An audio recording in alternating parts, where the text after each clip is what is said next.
Oh my God. One tiny ring, one blue stone. Tell me about it with you. It was left to me from a very dear friend who I'd known for many years, and he passed quite recently. I'd not seen him for nearly 2 years though, and I just got a letter out of the blue saying that I'd been left a load of his things. Oh, marvellous. He was a great man. He collected everything, artwork, jewellery. He loved jewellery. When I was very little, I used to go into his shop. He had a shop at the time, and I used to go among different objects and knock things over, and there would be the odd time I think I'd probably be screamed out of the shop. At its core lies a tiny blue stone with a story stretching back centuries. This signet ring carries a neoclassical head of Julius Caesar carved into a sapphire, the second hardest material known to man. It was bequeathed by a dear friend whose final wish was a single, quiet line. We should just say that sapphires are the second hardest material known to man. So to carve it in what we call intaglio, which means to cut in, is a tour de force seldom seen. And what else have you noticed about the ring? I know it has a little signature on the bottom that looks like a niggle. A niggle? Well, it is a niggle. No, but actually it's more than a niggle because it's back-to-back C's. And the back-to-back C's are the monogram of possibly the most famous jeweller working in the 19th century in Europe. It's the monogram of the Castellani atelier in Rome.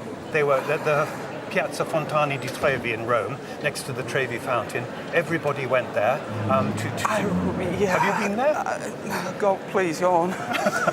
It operated between 1860 and even as late as 1930, but everybody went there. It was a sort of honeypot for the elite of Europe, without a shadow of doubt. You have a neoclassical head of Julius Caesar. The mark on the underside reveals the maker. Castellani of Rome ran their atelier between 1860 and 1930, the place every aristocrat in Europe came to commission a piece. Carved by the Castellani atelier in a tiny signet ring. So tell me what it means to you. I wouldn't replace it if you told me it was worth £1,000. And you couldn't replace it because it's a token of your friendship. It was. And I have a funny feeling that he just might have known some part of all of this, and perhaps he wanted you to discover it. His words were, never let it go. Well, that's pretty good, isn't it? And these things are very, very touching. But unfortunately, you have to make a choice about something else, because it's not worth £1,000, it's worth £5,000. Oh my God. Wow. That's amazing. I'm very affected by it, and I think you are too, aren't you? I am. I'm stunned, honestly. Wow. A gift no valuation could replace, and a friendship she will never let go of. It's a wonderfully sunny day here at Sudeley, and all the butterflies have come out. This is quite an amazing collection. Where did you get them from? I got them from an antiquarian book dealer in Petersfield. Was this very long ago? It was probably about 4 years. Crafted around the 1830s, these butterfly watercolours astonished the appraiser with their detail. Each wing, each leaf, painted with a translucence so fine the colour glows through the paper. Bought 4 years ago from a book dealer for a few £100s, the 7 on display were only a fraction of the collection. Right, yes. Well, they are the most beautiful 1840s, 1830s watercolours, so detailed that they're absolutely immaculate. Not only are the butterflies fabulous, but the backgrounds and the leaves and the nettles and all the rest of it are just absolutely incredible. And look at the translucence of this one. You can actually see through that. Yeah. And it's on a sort of an iris there. It's absolutely tremendous. And this one is very bold and very sombre, really, isn't it? I can see that doing quite a lot of damage somewhere. But if it's life-size... If it's life-size, it's absolutely terrifying, but it really is absolutely extraordinary. Now, I noticed at the top it says Van Diemen's Land Lepidoptera, and I notice on this one it says Chinese Lepidoptera. Now, I do know of an author who did a book on Chinese Lepidoptera, and his name was Donovan. I have seen a copy of it. The Van Diemen's Land Lepidoptera and Chinese Lepidoptera inscriptions point to one author. Edward Donovan, the early 19th century naturalist whose published volumes match this exact format and presentation. I think you wouldn't sell them. No. Well, I think your 22, it's such a pity to break them up in many ways, but your 22 are worth in the region of £10,000. That's what I mean. You must go and try and buy the other ones back. A staggering find for a collector who never imagined butterflies could be worth this much. Well, this is a very flamboyant pendant. Tell me about it. It was given to my mother by my grandfather. Mm-hmm. It's in two parts. So when my mother was born, the first painting was done. Okay. And then when my aunt was born, 3 years, 2 months, 1 day later, the reverse was painted and it was made into the locket it is now. Oh, wonderful. So your mother's inside. So my mother's inside. The front, in there. Set in platinum and diamonds, this Edwardian locket carries 2 miniature portraits, one of the owner's mother, painted at birth, and one of her aunt, painted 3 years later. Commissioned by their father, an Oppenheimer connected to the early De Beers diamond trade, the piece has stayed in the family ever since. Of course. Diamond business, and I presume. Oh, it's lovely, I've got the photograph at home that it was taken from. It's very like the photo. Oh, fabulous. And then you're saying, and that's my aunt. So she was a little bit older when she was painted. Oh. And I think probably it's a better likeness. Oh, isn't that lovely? Doesn't she look sweet? She's a lovely lady.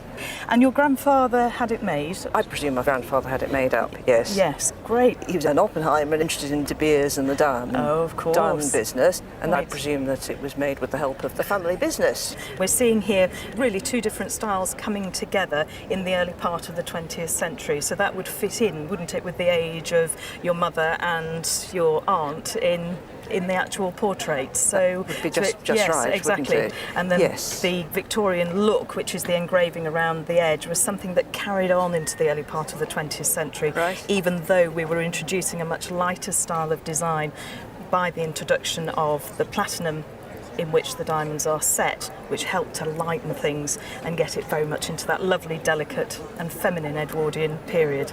Now, I've had my colleague Rupert Mars have a look at the miniatures because I thought it's always nice to be able to link everything in together. Yes. And he said that they are of not the greatest of quality for the time, and this could well fit in with perhaps the budget that your grandfather had at the time, working with, and that each of the miniatures are worth about £200 to £300, right. and that the family association naturally might add some value to it, but really that's more an emotional and sentimental value for you. Yeah.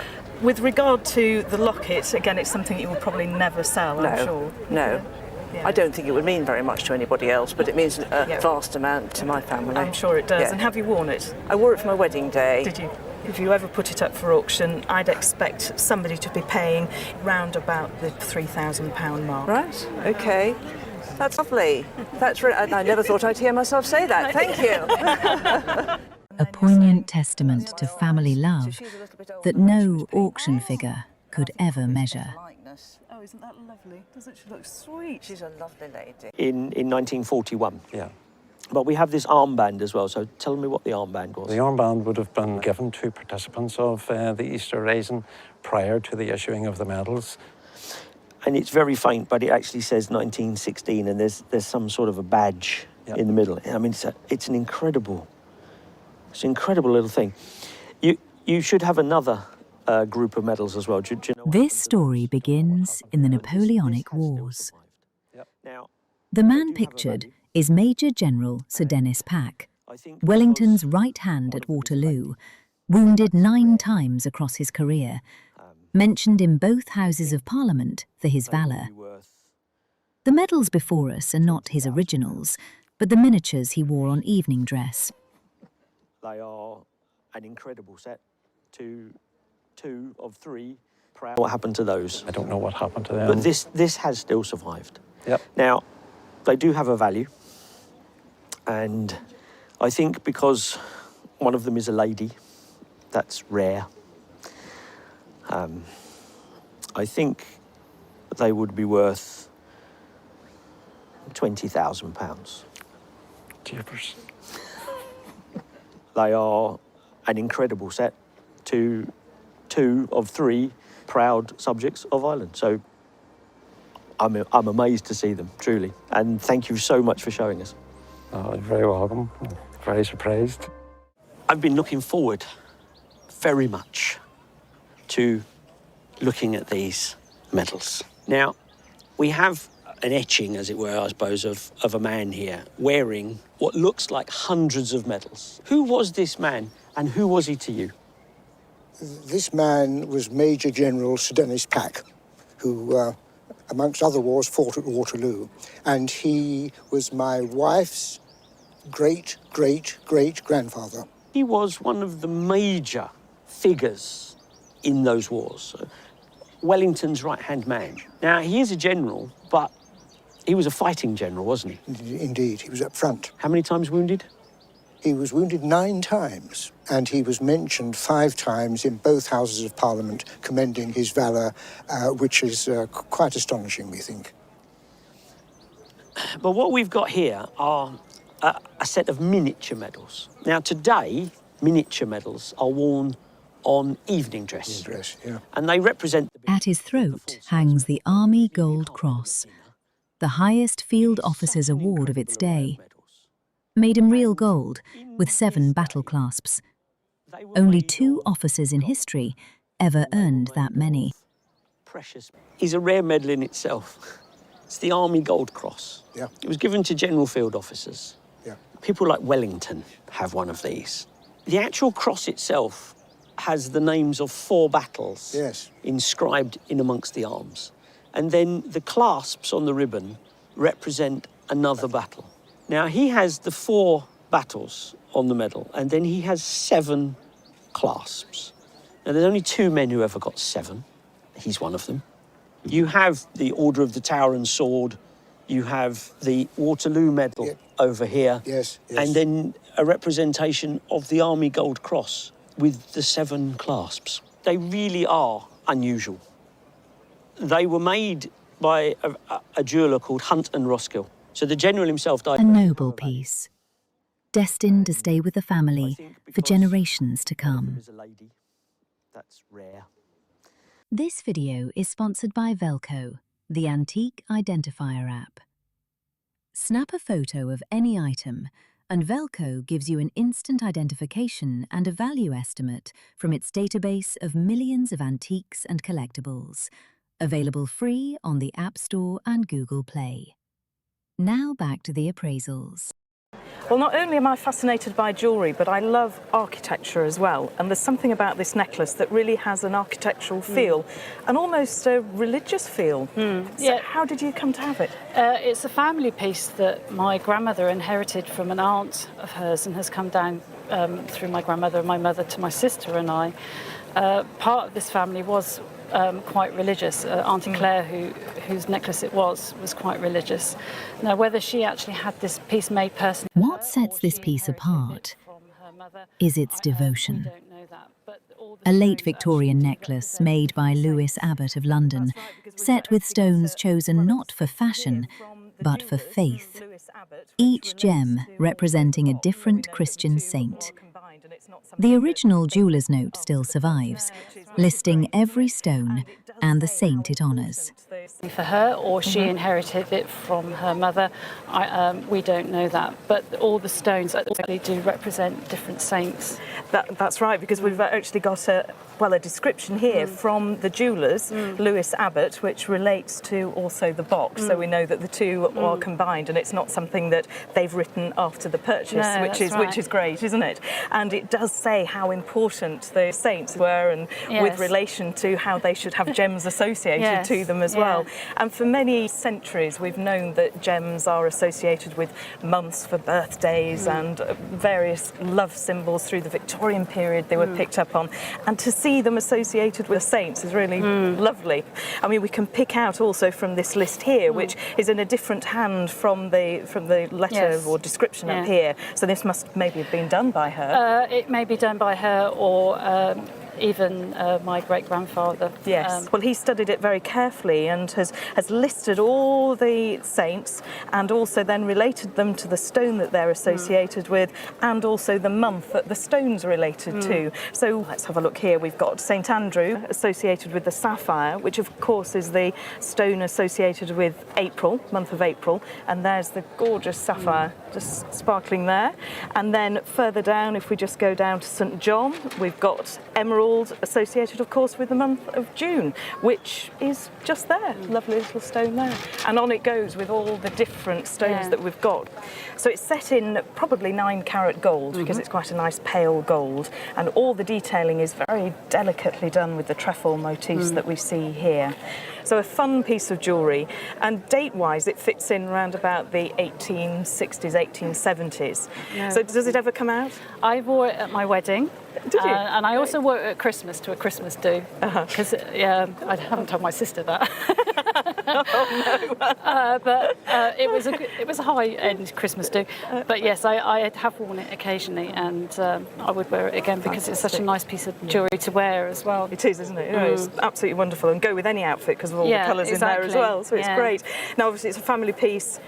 You're not going to sell it, are you? No, it's going to stay within the family. But I think in an auction environment, should it go in for sale, because of all the stones and the story and the fun side to it as well, we'd be looking at an estimate of around... A piece of quiet devotion the family is determined to keep, no matter the offer.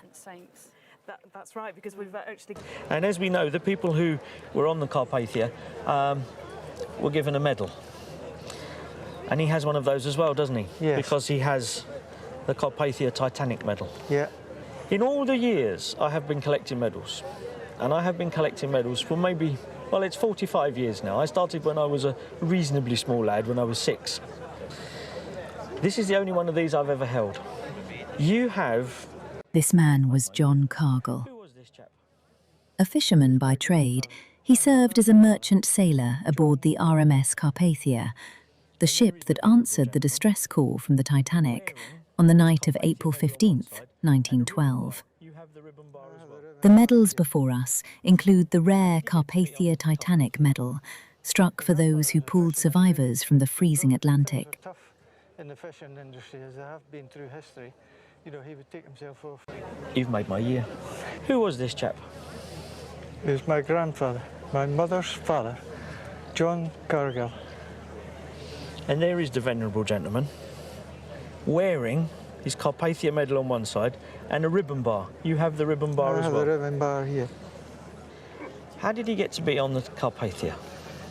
My grandfather was a fisherman, really, but probably when things were tough in the fishing industry, as they have been through history, he would take himself off and just earn some money, really. What do you know about his time on the Carpathia and that fateful night when the Titanic sank? They had obviously put away lifeboats, to pick up people, can't imagine. And he was in one of Carpathia's lifeboats? Yes, and a lifeboat's quite high off the water, and to physically get people from the water into a lifeboat. I was at sea myself, and I can't imagine what it was like that night. A long, long time after, he was made an honorary member of the Titanic Society in the States, and there was a lady came to see him one day. She'd been a child, she'd been rescued, and this lady came to thank him. Wow. And do you remember him? Yes, I remember him very well. What was he like? Oh, he was a character, I'll tell you. Well, to win this many gallantry medals, he had to be some sort of a character, didn't he? He had a small fishing boat, and him and I used to get up in the morning and go to the sea with him before I went to school, and he'd be saying to me... Decades after the rescue, a woman appeared at his door. She had been a child in one of those lifeboats, and she had come to thank him. Truly, this is an outstanding set of medals. The DSM, the military medal, and the campaign gallantry card, it's almost an unheard of combination. Yes. £1,500. With the Titanic medal, £10,000. My goodness. You have one of the most amazing groups of medals that I've ever seen. They'll be kept in our family, but... Well, Grandad, definitely someone to be very, very proud of. A treasure no amount of money could ever displace from this family's history. Wearing his Carpathia medal on one side and Sunlight and gold, look at it. It has to be gold. Beautiful. Looking like that, doesn't it? What a wonderful, wonderful object. And it's a gold box, isn't it? Yeah. But the gold box is secondary to its real function. But let's look at the box bit first, because that's really the key, literally the key, to what we're going to see next. Because inside we see a key. But it is a box, and inside we can see the name of the supplier, and he's J.M. Baddeley. Crafted in Geneva in 1820 by J.M. Baddeley and Sons, this is no ordinary gold box. Beneath its blue enamel and rose diamond lilies of the valley hides a singing automaton, a tiny hummingbird with a beak of ivory, ruby eyes, and feathers so delicate the mechanism has barely been wound in living memory. And sultans and Chinese emperors wanted to be and Sons of Geneva. And that's sometimes a clue to people who know about these things that this is going to be an automaton. And you know it is, don't you? Yes, I do. But let's look at the outside for a second. This is blue enamel on gold, and there are diamonds. These are lilies of the valley, each set with rose diamonds, and they're returning the light in the most wonderful way in the sun here. This is made for an exotic clientele. This is the sort of thing that Maharajas and Sultans and Chinese emperors wanted to own. And it was made in Geneva, 1820. And they made a speciality of making export wear of toys. And this is a toy for a grown-up. And have you enjoyed playing with it? I've only actually seen it work 4 times now, because I'm too scared to actually wind it up. And I wound it up earlier. And I think and pray and hope that it's going to work for all of us. It's rather exciting moment. Shall we give it a go? Yeah, definitely. Absolutely. Here we go. Oh, look at...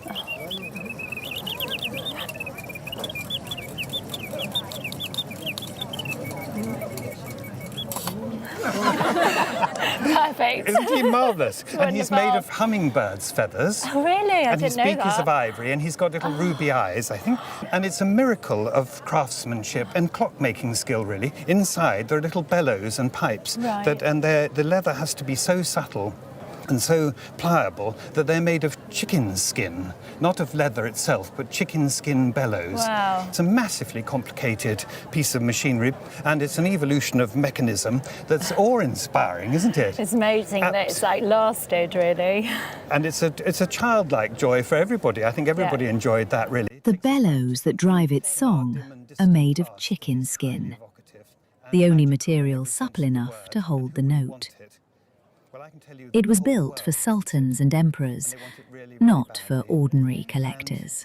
Consequently, it's an extraordinarily valuable object, dizzily valuable, and I can tell you with every confidence that it's worth £35,000. Wow. It's amazing. Beautiful. I'm not going to say I'm not going to sell it, because we probably will, but... It'll break your heart, won't it? Well, I'm too scared to own it, really. You owned it for a long time, haven't you? Yeah. How long? Well, my aunt died, 9 years ago, and she had it since 1966. She left it to my mother, so it goes down to me. It's mine now. And it is beautiful. I don't know what to do with it now, but wow. Shall we make him do it again? Yes, please. And then you must try and tell me what it really feels like when you hear the birds singing. Okay. Here we go. It's magical to... A breathtaking heirloom, too valuable to trust, too treasured to release. And there are diamonds. These are he was with were coming under intense machine gun fire. A lot of them got cut down, including the commanding officers. He rushed forward and attacked German machine gun posts. Now, this does actually deserve to read what is known as the citation. Okay. So this is what the king would have been told. This story ends with the most decorated of all, Sergeant James Ockendon.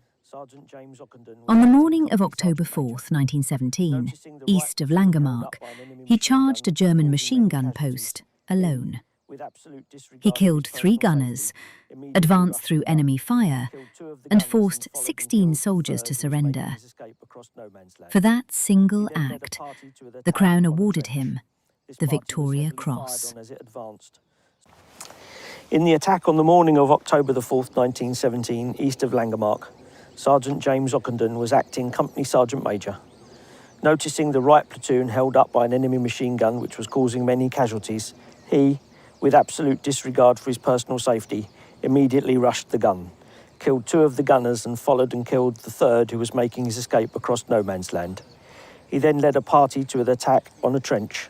This party was heavily fired on as it advanced. Sergeant Ockendon dashed ahead and called upon the garrison to surrender. They, however, continued to fire, and with great boldness, Sergeant Ockendon then opened fire himself. Having killed 4 of the enemy, he forced the remaining 16 to surrender. During the remainder of the day, Sergeant Ockendon displayed the greatest gallantry. Yeah. Wow. For that, he is awarded the Victoria Cross. It's a very humble medal. Queen Victoria said, "It's not about the medal, it's about the deed behind the medal. That's the important thing." And she never wanted it to be worth any money. She wanted it made of a very cheap piece of metal. It's made of bronze. Right. He also has a military medal. So that's another gallantry award. And I understand that also was for attacking another machine gun post. Yes. Yeah. He also was at Gallipoli.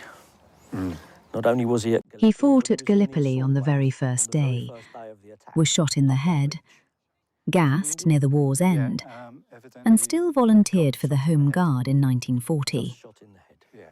The Defence Medal here is his. He was gassed not long before the end of the war, and then he was medically discharged with honour from the army, and led a quiet life until the Second World War. Then he joined the Home Guard. And we can see the Defence Medal here for those who joined the Home Guard in World War II. Yeah. Now, as we said, Queen Victoria, she didn't want it to be worth money. They do have a value. You any idea what they might be worth? Not really. It's something that will never leave the family.